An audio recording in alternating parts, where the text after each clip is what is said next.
Good morning students. सो हमने अभी तक माइक्रो प्रोसेसर 8085 को डिटेल में देखा है, उसके सारे कंपोनेंट्स देखे हैं। आर्किटेक्चर में हमने चेक किया कि कौन कौन से उसके कंपोनेंट्स अवेलेबल हैं, राइट। तो एक बार अब लास्ट में हम एग्जैक्टली एंटायर आर्किटेक्चर को एक बार चेक करने वाले हैं कि पूरा आर्किटेक्चर 8085 काम कैसे करता है। कोई अगर इंस्ट्रक्शन आ रही है तो वो इंस्ट्रक्शन एग्जीक्यूट कैसे होती है, हम ये चीज चेक करने की कोशिश करेंगे इस लेक्चर में। सो इस लेक्चर के एंड में आपको मैं नोट्स प्रोवाइड कर रहा हूँ, ये नोट्स ही हैं जिससे आप माइक्रोप्रोसेसर 8085 का आर्किटेक्चर एंटायरली पढ़ सकते हो। So microprocessor architecture, the microprocessor is the CPU, central processing unit of a computer. Obvious है, सीपीयू को रिप्लेस किया था तो सीपीयू ही है। It is the heart of the computer. Here we have described 8085 microprocessor जो 8 बिट का है, तो वहां पे डिस्क्राइब कर रहे हैं Intel 8085। Intel 8085 is an 8-bit microprocessor। 8-bit microprocessor क्यों बोलते हैं? बिकॉज इसकी जो डाटा बिट है वो 8 बिट है। तो इसकी फॉलोइंग कॉन्फ़िगरेशन बता रहे हैं।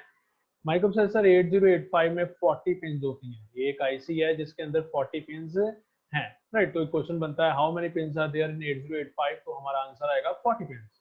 The Intel 8085 uses a single +5 volt, मतलब इसको जो पावर सप्लाई मिलती है वो +5 वोल्ट की होती है, 5 वोल्ट। उसके बाद 8085 की जो क्लॉक स्पीड होती है वो 3 मेगाहर्ट्ज की, राइट।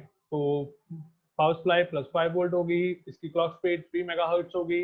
उसके बाद देखें तो 8 बिट की डाटा बस होती है, एड्रेस बस 16 बिट की होती है, हमने पढ़ा है।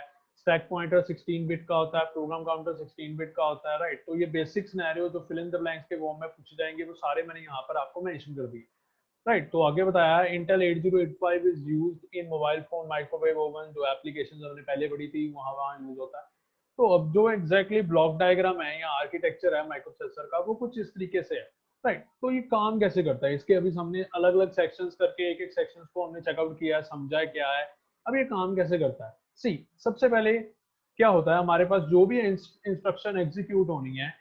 मान के चलते हैं, यहाँ पर मैं यहाँ पे लिखता हूँ, मान के चलते हैं हमने इंस्ट्रक्शंस एग्जीक्यूट करनी है, जिनमें से वो इंस्ट्रक्शंस का पहला इंस्ट्रक्शन का नाम है like move M O, okay wait, we have to write it like here. पहली इंस्ट्रक्शन है, मान के चलते हैं M O V, move A comma B. ये इंस्ट्रक्शन हमारी एक है।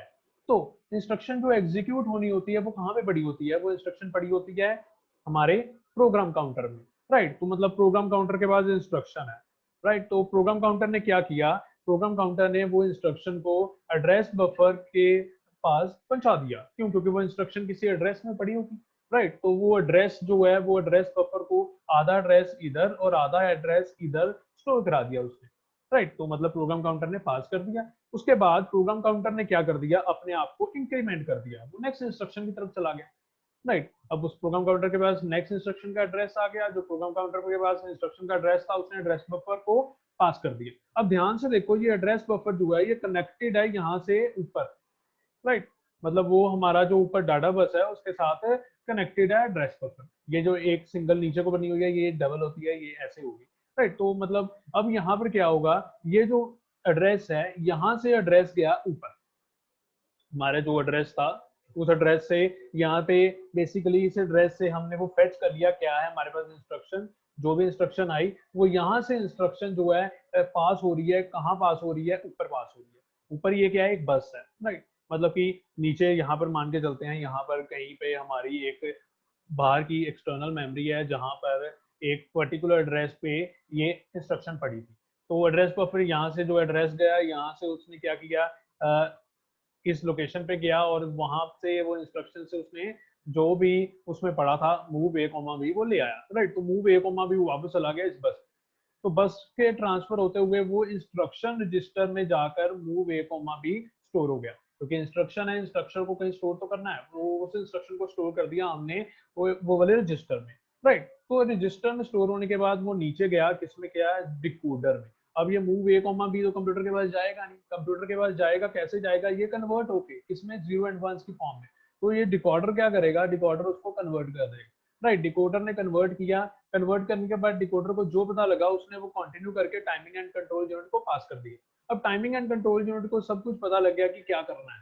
लेट अस सपोज मान के चलते हैं अब ये move A comma B instruction क्या है कि बी का जो डाटा है वो ए में मूव कर दो, राइट। बी का जो डाटा है वो ए में मूव कर दो। तो बी में लेट अस सपोज हम मान के चलते हैं 2 था, बी में क्या था 2, मतलब अब टाइमिंग एंड कंट्रोल यूनिट को पता लग गया मेरे को एक ऑपरेशन कराना है, एक रजिस्टर है ये यहाँ पे पड़ा हुआ है बी रजिस्टर, इसका डाटा मुझे मूव कराना है, किस में मूव कराना है, ये जो ए है अकम्युलेटर में मूव कराना है, right. Timing and control unit ने अपने रीड सिग्नल भेजे, राइट सिग्नल भेजे, राइट। ये किसको भेजे, ये किसको कहा कि ये सारा काम करना है, वो कहा arithmetic logical unit, right. Arithmetical logical unit ने ऑपरेशन परफॉर्म कराना है ट्रांसफर का, तो इसने अपने रीड और राइट जो सिग्नल्स हैं वो सेंड किए और जो डाटा था वो मूव हो गया बी से किसमें चला गया, ए में चला गया।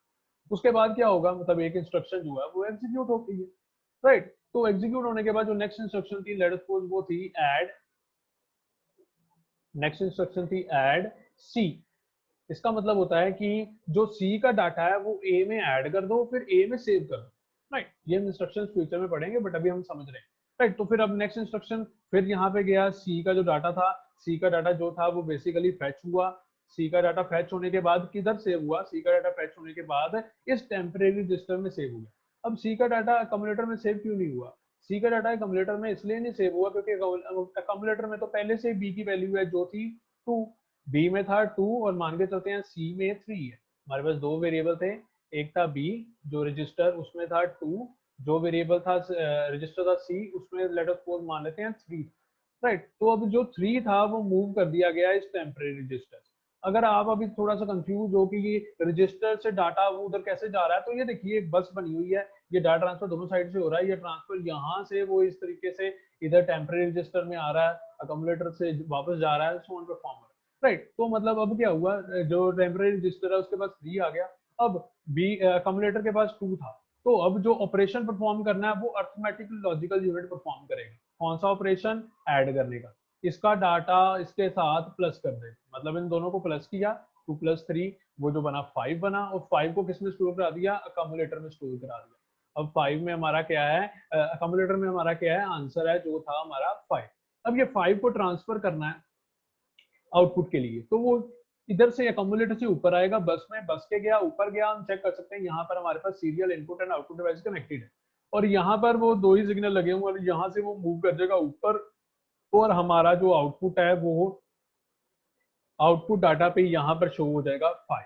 तो कुछ इस तरीके से माइक्रोप्रोसेसर 8085 अपनी पूरी जो वर्किंग है वो परफॉर्म करता है।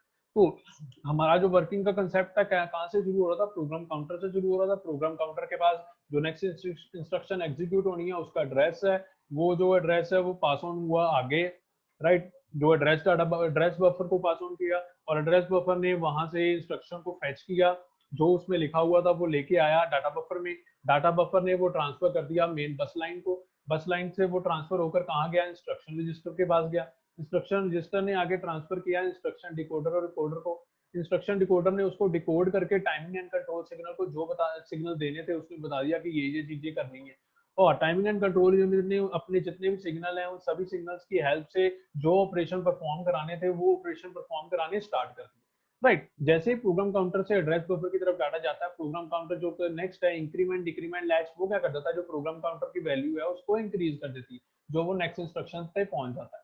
तो कुछ इस तरीके से हम बहुत इजीली जो एडिशन का परफॉर्म कर सकते हैं ये जो माइक्रोप्रोसेसर से, राइट। तो ये थी entire working microprocessor exactly architecture जो है 8085 का कैसे काम कर रहा है। तो फर्दर आगे यहाँ पर ही मैंने मेंशन किए हुए हैं ALU के कौन कौन से ऑपरेशन है, ये ऑपरेशन परफॉर्म करता है, इंक्रीमेंट करता है, सो ऑन।